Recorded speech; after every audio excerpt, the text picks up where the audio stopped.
രാജ്യത്തെ ഏറ്റവും ശക്തമായ പാർട്ടിയാണ് ഭാരതീയ ജനതാ പാർട്ടി. വാജ്പേയി LK അദ്വാനി യുഗത്തിന് ശേഷം 2014 അമിത്ഷാ നരേന്ദ്രമോദി BJPയുടെ തലപ്പത്തേക്ക് എത്തിയതോടെ കഥ ആകെ മാറി. നാറിയ രാഷ്ട്രീയ കളികളും ഓപ്പറേഷൻ താമര എന്ന് ഓമന പേരിട്ട് വിളിക്കുന്ന പൊറോട്ട നാടകങ്ങളുമായി BJP രാജ്യത്ത് തഴച്ചു വളർന്നു.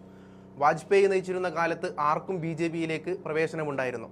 എന്നാൽ മോദി വന്നതോടെ കഥയാകെ മാറി. വർഗീയമായി സമരസപ്പെടുന്നവരുടെ പാർട്ടിയായി BJP മാറി.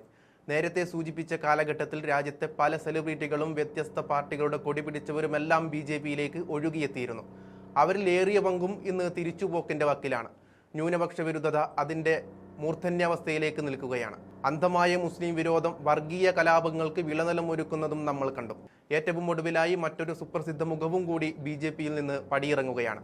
BJPയിൽ ചേരാനുള്ള തന്റെ തീരുമാനം ചരിത്രപരമായ മണ്ടത്തരമായിരുന്നുവെന്ന് പ്രഖ്യാപിച്ചുകൊണ്ട് നേതാജി സുഭാഷ് ചന്ദ്രബോസിന്റെ കൊച്ചുമകൻ ചന്ദ്രകുമാർ ബോസ് BJP വിട്ടിരിക്കുകയാണ്. തിരഞ്ഞെടുപ്പ് വിജയത്തിനായി BJP വർഗീയ ധ്രുവീകരണവും ഭിന്നിപ്പിന്റെ രാഷ്ട്രീയവുമാണ് പിന്തുടരുന്നതെന്ന് സുഭാഷ് ചന്ദ്രബോസിന്റെ കൊച്ചുമകൻ ചൂണ്ടിക്കാണിക്കുന്നുണ്ട്. രാജ്യത്തിന്റെ മതേതര ഘടന സംരക്ഷിക്കാൻ എല്ലാവരും ഒന്നിക്കണമെന്നും ചന്ദ്രകുമാർ ബോസ് ആവശ്യപ്പെടുന്നുണ്ട്. എക്സ്പോസ്റ്റിലൂടെയാണ് അദ്ദേഹം BJPക്കെതിരെ കടുത്ത ഭാഷയിൽ വിമർശനം ഉന്നയിച്ചത്. 2016 BJP ചേർന്ന ചന്ദ്രകുമാർ ബോസ് പശ്ചിമ ബംഗാൾ ഘടകത്തിന്റെ വൈസ് പ്രസിഡന്റായും പ്രവർത്തിച്ചിട്ടുണ്ട്. BJP ടിക്കറ്റിൽ നിയമസഭയിലേക്കും ലോക്സഭയിലേക്കും അദ്ദേഹം മത്സരിച്ചിരുന്നു. ഇതിന് പിന്നാലെയാണ് മോദിയെ ചീത്ത വിളിച്ച് BJPയുടെ കള്ളത്തരം പുറത്തു പറഞ്ഞ് ചന്ദ്രകുമാർ BJPയിൽ നിന്ന് പടിയിറങ്ങുന്നത്. അദ്ദേഹത്തിന്റെ വാക്കുകൾ ഇങ്ങനെയായിരുന്നു: BJPയിൽ ചേർന്നത് ചരിത്രപരമായ വിഡ്ഢിത്തരമായിരുന്നു. എന്നാൽ വൈകാതെ തന്നെ എനിക്കത് ബോധ്യപ്പെട്ടു.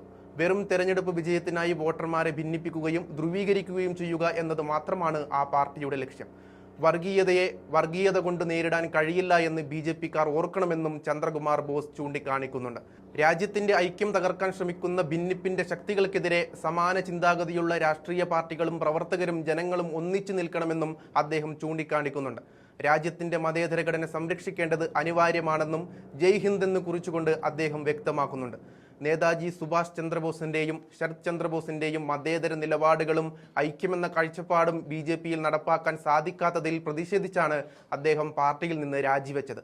പൗരത്വ ഭേദഗതി നിയമം ഉൾപ്പെടെയുള്ള വിഷയങ്ങളിൽ നേരത്തെ തന്നെ അദ്ദേഹം BJP നിലപാടിനെ പരസ്യമായി വിമർശിച്ചിട്ടുണ്ട്. ചന്ദ്രകുമാർ ബോസിന്റെ പുതിയ പ്രസ്താവന സോഷ്യൽ മീഡിയയിൽ വലിയ ചർച്ചകൾക്ക് വഴിവെച്ചിട്ടുണ്ട്. നേതാജിയുടെ യഥാർത്ഥ മതേതര പാരമ്പര്യം ഉയർത്തിപ്പിടിച്ചതിനെ അദ്ദേഹത്തെ അനുകൂലിച്ചും അവസരവാദമാണെന്ന് ആരോപിച്ച് BJP അനുകൂലികൾ വിമർശിച്ചും രംഗത്തെത്തിയിട്ടുണ്ട്. ബംഗാൾ രാഷ്ട്രീയത്തിൽ BJP നേതാജിയുടെ പേര് രാഷ്ട്രീയ നേട്ടത്തിനായി ഉപയോഗിക്കുന്നു എന്ന ആരോപണം നിലനിൽക്കെ കുടുംബാംഗത്തിന്റെ ഈ തുറന്നുപറച്ചിൽ BJPക്ക് വലിയ തിരിച്ചടിയായാണ് വിലയിരുത്തപ്പെടുന്നത്. പ്രത്യേകിച്ച് ബംഗാൾ നിയമസഭാ തെരഞ്ഞെടുപ്പിൽ പടിവാതിക്കൽ എത്തി നിൽക്കുമ്പോൾ ചന്ദ്രകുമാർ ബോസിന്റെ പ്രസ്താവന BJPക്ക് വലിയ രീതിയിൽ ബ്ലാക്ക് മാർക്ക് ആക്കുന്നുണ്ട്. BJPയുടെ വർഗീയത ബംഗാളിൽ വില പോവില്ലെന്ന് നേരത്തെ മമതാ ബാനർജി പറഞ്ഞിരുന്നു. അതിനെ സാധൂകരിക്കുന്ന നിലപാടാണ് സുഭാഷ് ചന്ദ്രബോസിന്റെ കൊച്ചുമകനിൽ നിന്നുണ്ടാകുന്നത്. നേരത്തെ തന്നെ BJP കൂടാരത്തിൽ നിന്ന് പടിയിറങ്ങിയ ചന്ദ്രബോസിന്റെ തുറന്നുപറച്ചിലുകൾ ബംഗാളിൽ BJPയുടെ നിലനിൽപ്പ് തന്നെ അപകടത്തിലാക്കിയിരുന്നു. എന്തായാലും ബംഗാളിൽ ഭരണം പിടിക്കാനിറങ്ങിയ BJP പ്രചാരണത്തിലടക്കം ബഹുദൂരം പിന്നിലാണ് നിൽക്കുന്നതെന്നും പറയേണ്ടി വരും.